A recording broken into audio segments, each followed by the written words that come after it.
नमस्कार भक्तों, आज इस वीडियो में हम आपके लिए लेकर आए हैं कामदा एकादशी की व्रत कथा।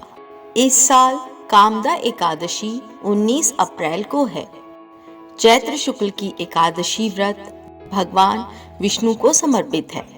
इस दिन पूजा करने से भगवान विष्णु का विशेष आशीर्वाद प्राप्त होता है।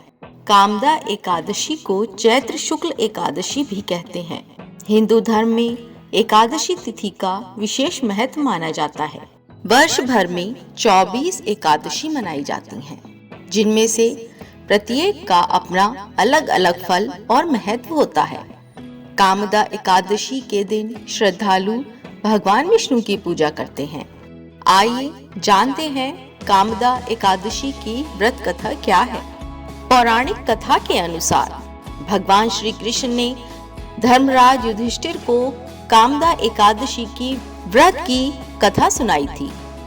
इसके अलावा भगवान राम के पूर्वज राजा दिलीप ने भी कामदा एकादशी का महत्व और कथा गुरु वशिष्ठ से सुनी थी। कथा के अनुसार प्राचीन काल में पुंडरीक नाम का एक राजा राज्य करता था। वह भोगीपुर नगर में रहता था। राजा प्रजा का ध्यान नहीं रखता था और हर वक्त भोग विलास में डूबा रहता था। उसके ही राज्य में एक पति पत्नी रहते थे, जिनका नाम ललित और ललिता था। दोनों आपस में सच्चा प्यार करते थे। ललित राजा के यहाँ संगीत सुनाता था। एक दिन राजा की सभा में ललित संगीत सुना रहा था कि तभी उसका ध्यान अपनी पत्नी की ओर चला गया और उसका स्वर बिगड़ गया। इसे देखकर राजा पुंडरीक का क्रोध 7वें आसमान पर पहुंच गया। राजा इतना क्रोधित हुआ कि उसने क्रोध में आकर ललित को राक्षस बनने का श्राप दे दिया। राजा के श्राप से ललित मांस खाने वाला राक्षस बन गया। अपने पति का हाल देख ललिता बहुत दुखी हुई। पति को ठीक करने के लिए हर किसी से उपाय पूछती रही।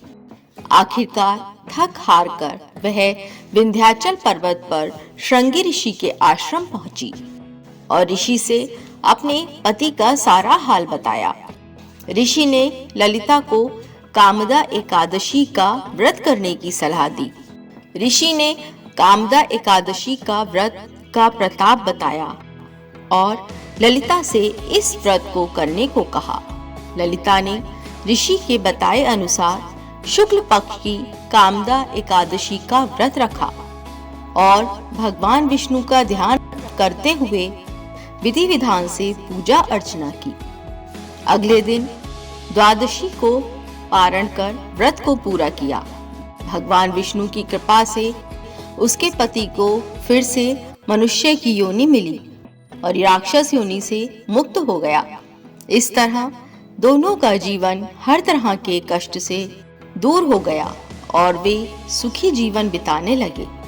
फिर श्री हरि का भजन करते हुए दोनों मोक्ष को प्राप्त हुए। ओम नमो भगवते वासुदेवाय नमः। अगर आपको हमारी ये जानकारी अच्छी लगी हो तो चैनल को सब्सक्राइब करें, वीडियो को लाइक करें। धन्यवाद। ओम नमो भगवते वासुदेवाय नमः।